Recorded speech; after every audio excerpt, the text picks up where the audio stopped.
this demonstration, we'll be walking through the license management views available in Flexera 1 and discuss their general purpose. Our first views we are going to look at are summary views of publisher, product, and license summary. I'm going to click on the publisher summary, and you can see these views default to a data card view.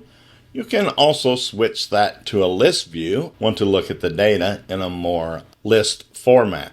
This shows me at the publisher level the number of products at risk, the dollar amount that's under purchased, the total products, how many are compliant, and any that were labeled unknown. You could also drill through to this, which would take us to the license summary itself, pre-filtered on Microsoft. You can navigate directly to the license summary from the license menu as well. This will give you a very similar view to what you see in your all license views. It will give you some under purchased calculations here, which is not available in the all license view. One of the unique things about these three views is that you can also filter the license data based on enterprise group. Therefore, just looking at the license information for a particular location, corporate unit, or call center by adding them as such. And the details, instead of looking at it as a whole, would be filtered based on that enterprise group that you selected. As you can see, I selected Americas here. Let's go look at our all license view. We've been in this view quite a bit during this training. It's a view where you can go see all of your licenses. You'll have a name, publisher, compliance status, license type. You can also add the override price there, so you can do some calculations on risk from here. This can be filtered by publisher. You can add additional fields to that, and it's also exportable to many different formats. Our next view is unlicensed installations. These are products that are showing installed but are not being consumed by a license. For example, this first one is Windows 10 Enterprise. It looks like we have 150 installations, and 135 of those are unlicensed. So leaving 15 of those going to one of these two related licenses. We would need to create a license from here to cover these from a risk assessment perspective. You could also just manage your unlicensed installs from this view, but note that an unlicensed install of a commercial product more than likely needs to have a license associated with that. Next view is licenses at risk. This will just give you a quick view at all licenses that are in an at-risk status and also give you the risk reason for that. Most cases, it's the consumed quantity is greater than the purchase quantity.